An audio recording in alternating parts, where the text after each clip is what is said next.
Dobar dan želim svima i drago mi je da se vidimo na još jednoj epizodi na mom YouTube kanalu Nešto se sprema. Dobrodošli! Dragi moji, u jednoj od prethodnih epizoda pokazivala sam vama kako ja spremam zakusku od prepeličjih jaja. Hvala lijepo što pratite moj kanal, zato što sam dobila komentare i pitanja. A kako da radimo, šta da radimo sa pticom prepelicom?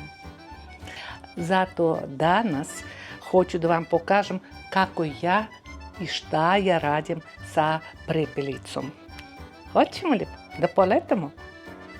I sami znate, čim je interesantnije jelo, evo danas ćemo da spremimo prepelicu, tim ima mnoštvo varijacije i varijante kako to da spremamo. Danas hoću da pokažem moju omiljenu varijantu, a to su marinirane prepelice. Ajmo. Kako se pravi marinada? Uzela sam odgovarajući sudić, stavljam prvo maslac i neka se rastopi lijepo. Ovdje odmah stavljam Worcester sos, otprilike 1 supina kašika. Stavljam soja sos, isto otprilike 1 supina kašika. Stavljam paradajz paste, tomatne paste, isto vidite sami koliko. Ili sve po ukusu. I senfa. I sve ćemo lijepo da razmiješamo. Tu ne treba ništa da se kuva, samo neka se progrije i da se sjedini u jedan sos. Odcedila sam malo soka od limuna koji će isto ići u našu marinadu. Tako. I sad ćemo malo aljeve paprike. Ako želite ljuto, stavite ljutu papriku. Ja ću da stavim malo slatke paprike. Sasvim malo ćemo da posolimo i da pobibirimo.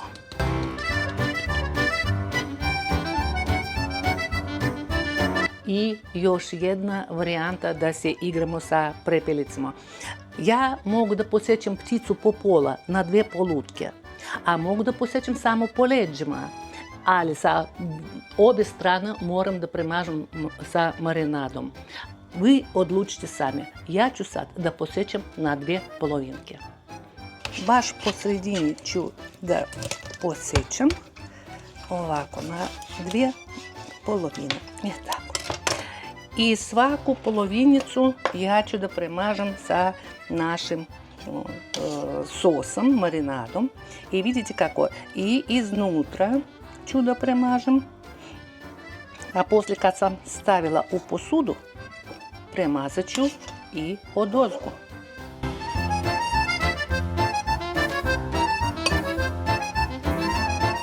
I tako ću da postupim sa sve ostalom pticom. Stavili smo polutke naših prepelica u marinadu.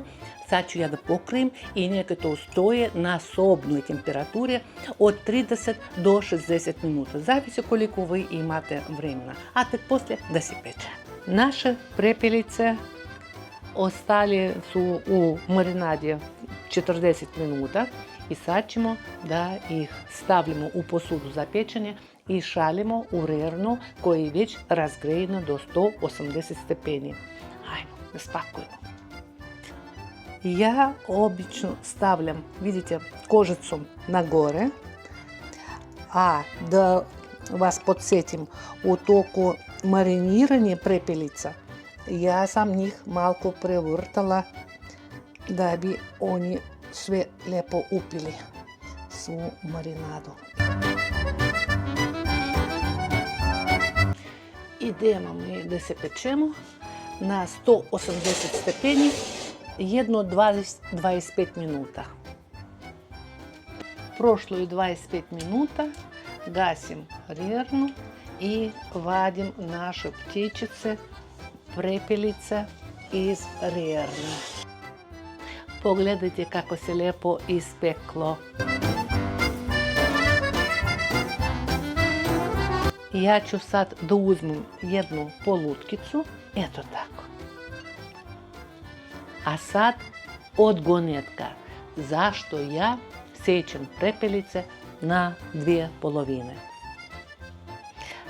Pogledajte, vidite, u toku pečenja oguljila se nožica. I onda meni je zgodnije da ja držim za nogicu i poslije viljuškom da čeprkam sebi komadić mesa. Narode, ovo je jako ukusno. Sva marinada je došla do mesa i meso lijepo upilo svu marinadu, sve ukusa koje smo stavili u marinadu. I meso je jako nežno, a na stolu vama će da izgleda jako atraktivno. Ja ne mogu, ja hoću još. Baš je letnja varijanta. Imaš mesa, ali sasvim malo. I bilo koji dijetolog ili nutricionista vama će da kaže da ovo mesa, prepelica, ono sadrže jako mnogo gvožđa, što je jako korisno, pogotovo za djecu. Sa čime da se služim? Krompir pire ne bih rekla da tu ide. Testenina ne bih rekla. Pirinač ne. Ja za vas imam bolju ideju. A vi se vratite na kanal u narednim danima pa pogledajte kakva je to ideja. Drago mi je da sam podijelila sa vama šta i kako može da se uradi sa ptičicama, prepelicama. Probajte to kod sebe kući pa mi javite u komentarima. A ovo je jako ukusno. Ja ću da nastavim. A vi se pridružite vaši